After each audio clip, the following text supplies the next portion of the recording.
Dear DJ, crush ko yung seatmate ko, pero baka ako lang.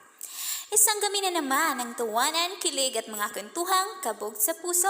Welcome sa segment kong saan lahat ng marupok may boses. Ito ang Dear DJ.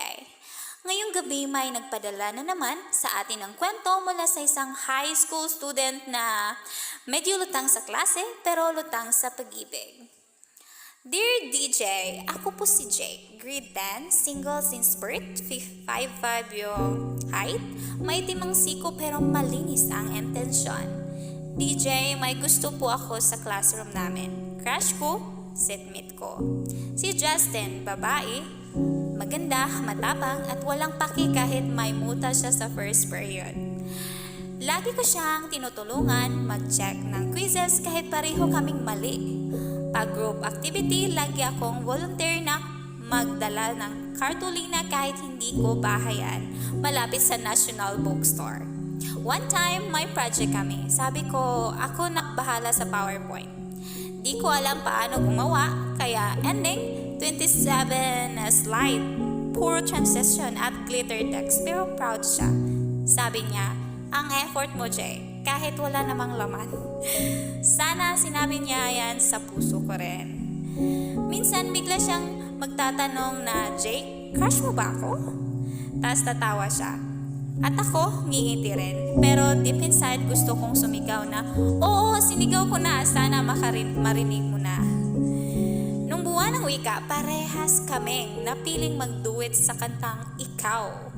Habang nagre-rehearse, naka-eye contact kami, kinilig ako, napasinghot ako at naubusan ng lyrics at na-accidentally na-publish sa mic.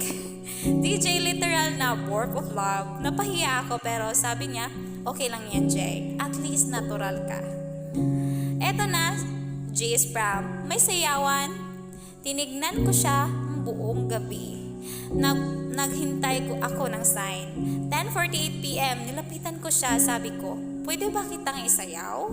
Ngumiti siya at sumagot na, sorry Jake, hinihintay ko kasi yung isa pa naming classmate, yung varsity. Oo na, pogi na. May abs na. Di tulad ko may asthma. Pero okay lang DJ kasi kahit hindi siya naging akin, siya ang dahilan kung bakit ako maagang pumapasok.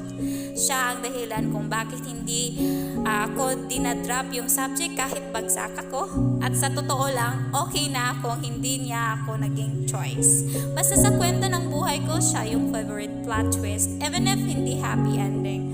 Crush ko, seatmate, pero baka ako lang. Jake, boy, ikaw na ang presidente ng Marurupok Association of the Philippines. Pero alam mo, tama ka, hindi lahat ng gusto natin para sa atin. Pero lahat ng minamahal natin, may dahilan. Minsan hindi sila ang forever mo, pero sila ang dahilan kung bakit ka natutong magmahal. At kung sino man si Justin, napakaswerte niya. Kasi may Jake sa mundo. At sa lahat na nakarelate yan, comment nyo nga, crush ko, seatmate, pero baka ako lang. Like mo to kung minsan ka rin napaasa sa seatmate stage ng pag-ibig. Share mo to sa tropa mong hanggang ngayon di pa rin magka-get over kay Section 10 seatmate. At syempre, don't forget to subscribe for more kwentong Dear DJ kung saan ang love life mo is